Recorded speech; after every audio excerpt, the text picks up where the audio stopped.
L'idée qui est la mienne, j'espère qu'elle est partagée par un certain nombre de gens, et en tout cas je m'appuie sur un certain nombre de travaux philosophiques, historiques d'une nouvelle génération, c'est que nous avons à écrire notre histoire. Vous savez, il y a un historien des sciences, Alexandre Koyré, qui disait « ça paraît un paradoxe parfois, rien ne change plus vite que l'immuable passé ». Pourtant c'est comme ça.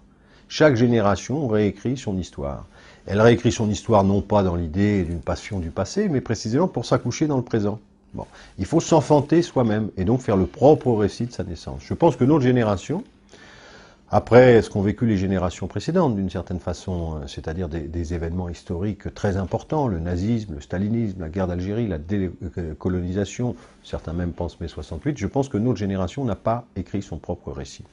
Et donc, elle a du mal à écrire son propre présent, à prendre pied dans son présent. Et d'ailleurs, on sent cette espèce de crise et de faiblesse, dans le fond, d'une génération, qui est encore dominée, en particulier par des récits historiques, que nous ont légués nos maîtres, comme je le dis, parce que c'est vrai qu'ils nous ont appris, et qui font écran avec notre temps. Un de ces récits, mais un de ces récits seulement, peut-être le plus important quand même, c'est celui de François Furet. Et François Furet et tous les historiens qui l'ont accompagné sont venus du marxisme. Et puis à un moment, au moment de la commémoration du bicentenaire de la Révolution puis de la Première République, ont donné une interprétation de l'histoire de France et de la pensée républicaine avec laquelle je suis en désaccord. Dans les fausses oppositions, il y a l'opposition laïcité-religion. Car être laïque, être même anticlérical, Église catholique, Église de servitude, Église de domination et d'accord avec le pouvoir royal, puis après avec la contre-révolution, c'est pas nécessairement être anti-religieux. Et on peut aller plus loin, les premiers grands laïcs, ceux qui ont fondé la laïcité, et qui l'ont, dans le fond, d'abord imposé dans l'école, puis étaient les artisans de la loi de 1905, Jaurès et Buisson, n'étaient pas anti-religieux. Du tout. Loin de là. Et pour Jaurès et pour Buisson. Alors, la question, elle est à la fois historique et politique, parce que, très rapidement, la réflexion, elle vient d'Edgar Quinet, c'est la suivante. C'est la Révolution française a échoué, parce qu'on ne peut pas faire une révolution uniquement dans la matière, il faut la faire dans les esprits. Or, on a fait la révolution essentiellement politique, mais pas la révolution morale et spirituelle. Et donc, on a laissé le moral et spirituel à l'Église catholique. Donc, il faut remplacer ça. Et d'ailleurs, l'échec de 48, où l'Église catholique, les prêtres sont venus bénir les arbres de la liberté des révolutionnaires, c'est la preuve qu'on ne pourra jamais construire un pays de liberté avec la religion catholique. Mais comme on ne peut pas non plus acclimater le protestantisme en France, comme on l'a fait dans d'autres démocraties, il faut inventer une religion républicaine. Cette religion républicaine, qui doit accompagner la révolution matérielle, mais qui est la révolution spirituelle, c'est la laïcité. Et c'est pour ça d'ailleurs qu'on a pu parler au début du XXe siècle de foi laïque, de religion laïque, et que la laïcité voulait être la création d'un esprit public, d'une morale laïque, et donc l'adhésion à un certain nombre de valeurs. Et donc je dis bien, ça n'est pas la foi religieuse, d'ailleurs il faut bien le préciser, mais c'est un type de foi, et finalement la laïcité serait plus forte aujourd'hui si on la concevait pas simplement de façon négative, comme anti-religieuse, mais comme une véritable adhésion et une véritable spiritualité en elle-même, ce qui était la conception de Jaurès ou de Buisson. Je crois qu'on sort à peine de cette oppression qui a été celle, dans le fond, sur la pensée de gauche française, non pas de Marx, qui est un auteur extraordinaire, mais d'un certain marxisme dégénéré en scientisme, qui a dominé les études françaises pendant des années. Pour y échapper, il y avait une alternative un peu caricaturale, qui était l'hyperlibéralisme, et donc il faut sortir, à mon avis, de ce mauvais couple.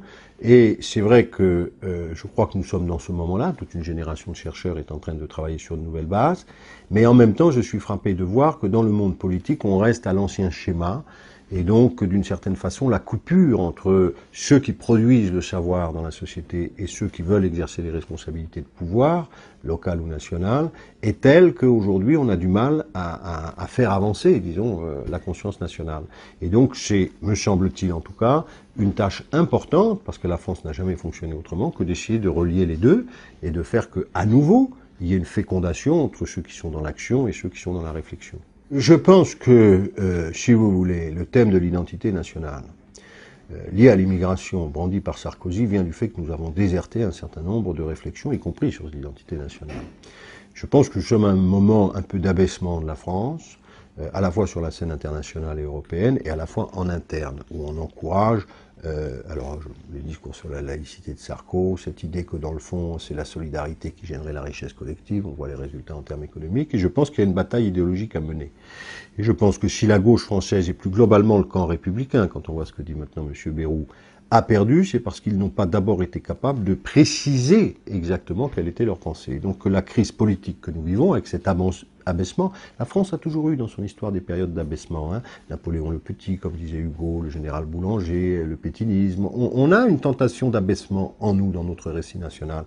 Il faut essayer de surmonter ça. On ne le fera pas uniquement par des combinaisons d'appareils, comme on les voit au PS, on le fera par un travail intellectuelle en profondeur. Donc je crois que la crise politique est liée à une crise intellectuelle et que là, nous avons, disons, si vous voulez, presque un élément d'espoir. En tout cas, c'est comme ça que moi j'ai vécu mes lectures des 10 dernières années. Je trouve qu'il y a chez des jeunes historiens, des jeunes philosophes, des jeunes, bon, c'est pas important leur étiquette professionnelle, il y a de quoi, si les politiques voulaient bien les lire, retrouver une forme de cohérence, de sens et d'espérance. Je voudrais que ce travail intellectuel, ce soit le début d'un chemin. Voilà. Parce que les gens ne comprennent pas encore le lien de ce livre à l'action. Et de dire, il faut en repasser par là, par revisiter ce que nous sommes, comme dans nos histoires, comme nous sommes les moments de crise. Je ne prétends pas du tout que c'est la solution. C'est un petit élément de la solution.